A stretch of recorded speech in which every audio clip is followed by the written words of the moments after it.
James Baldwin, a name that resonates with power, passion, and the unrelenting pursuit of truth.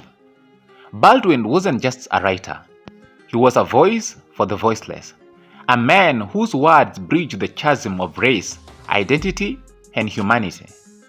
Born into the heart of Harlem on August 2, 1924, Baldwin's journey was one of triumph over adversity, transforming the pain of his personal experiences into a body of work that challenged and inspired the world. Join us as we delve into the extraordinary life of James Baldwin, a literary icon whose words still ignite conversations today. James Arthur Baldwin was born into a world marked by struggle. His mother, Emma Jones, was a young single parent, and Baldwin never knew the identity of his biological father. When he was 3, Emma married David Baldwin, a strict Baptist minister who James would later refer to as his father. Life in Baldwin's household was turbulent. His stepfather's rigid discipline and emotional distance created a strained relationship that left a lasting mark on James. Despite this, young Baldwin found solace in books. From an early age, he displayed an exceptional talent for writing, penning poems and stories that hinted at the literary genius he would become. He attended DeWitt Clinton High School in the Bronx, where he worked on the school magazine alongside future photography legend Richard Avedon. Even as a teenager, Baldwin's writing carried a depth and sophistication that stood out. But life wasn't easy for the budding writer. With 7 younger siblings to support, Baldwin had to abandon his college aspirations and take up various jobs, including laying railroad tracks for the US Army. These early years were marked by racial discrimination and hardship, experiences that would later fuel his poignant reflections on race and identity. In 1943, tragedy struck Baldwin's life. His stepfather passed away on the same day his youngest sibling was born. This emotional upheaval pushed Baldwin to seek a new path. He moved to Greenwich Village, a hub for artists and writers, and immersed himself in the creative community. Taking odd jobs to survive, Baldwin devoted himself to his craft. His determination paid off when he befriended acclaimed writer Richard Wright. Wright saw Baldwin's potential and helped him secure a fellowship, giving him the financial freedom to focus on writing. Baldwin's essays and short stories soon appeared in prestigious publications like The Nation and Partisan Review, setting the stage for his literary breakthrough. In 1948, Baldwin made a life-altering decision. He left the United States and moved to Paris. The move wasn't just about geography, it was about freedom. In America, Baldwin felt the weight of systemic racism stifling his voice. In Paris, he could breathe. "Once I found myself on the other side of the ocean," he later said, "I saw where I came from very clearly. I am the grandson of a slave and I am a writer. I must deal with both." This newfound clarity led Baldwin to pen his first novel, Go Tell It on the Mountain, published in 1953. The semi-autobiographical story delved into Baldwin's own upbringing in Harlem, exploring themes of religion, identity, and family.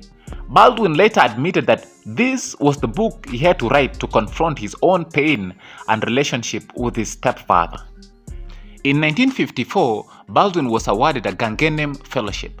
The following year, he published his novel, Giovanni's Room, which broke new ground with its intricate portrayal of homosexuality, a subject considered taboo at the time.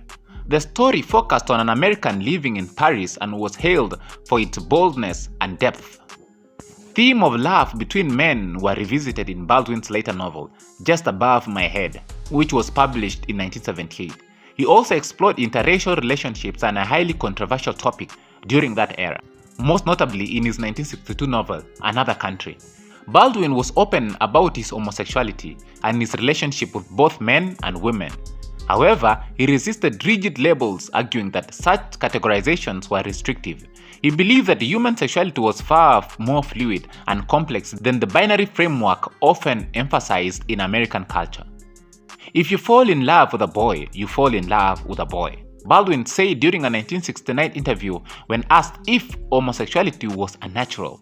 He dismissed such views as narrow-minded and indicative of societal stagnation. While Baldwin's novels cemented his place in literary history, it was his essays that made him a cultural force. In works like Notes of a Native Son and Nobody Knows My Name, Baldwin tackled the black experience in America with unflinching honesty. His essays didn't just inform, they demanded action. And then came The Fire Next Time in 1963, a collection that served as a wake-up call to America. Baldwin addressed white readers directly, exposing the brutal realities of racism while holding on to a vision of hope. The book sold over 1 million copies and solidified Baldwin as a leading voice in the civil rights movement. Though Baldwin wasn't a traditional activist, his influence on the civil rights movement was profound. His speeches, essays, and public appearances gave voice to the pain and resilience of African Americans. In 1964, Baldwin wrote Blues for Mr. Charlie, a play inspired by the racially motivated murder of Emmett Till. Baldwin's work wasn't just about highlighting injustice, it was about envisioning a better future. His words resonated across generations, reminding us of the power of truth. In the 1970s and 1980s, Baldwin's tone became more urgent. Works like No Name in the Street reflected his frustration with the persistent racial violence in America. Despite this, Baldwin continued to write, teach, and inspire. He published his final novel, Harlem Quartet, in 1987 and spent his later years mentoring young writers and sharing his wisdom in classrooms. Baldwin passed away on December 1, 1987 in St. Paul-de-Vence, France, when he was 63 years old. James Baldwin once said, "The artist's struggle for his integrity is a kind of metaphor, must be considered as a metaphor for the struggle, which is universal and daily, of all human beings." Baldwin's struggle gave us some of the most profound insights into race, love, and humanity. His legacy lives on in every fight for justice, in every word that dares to speak truth to power. Thank you, James Baldwin, for showing us the power of words to change the world. So guys, thank you so much for watching this amazing video about the life of James Baldwin. If you love this video, please don't forget to hit the like button and also subscribe to the channel for more African icons who cemented their names in the history of the world. Please don't forget to subscribe and like this video.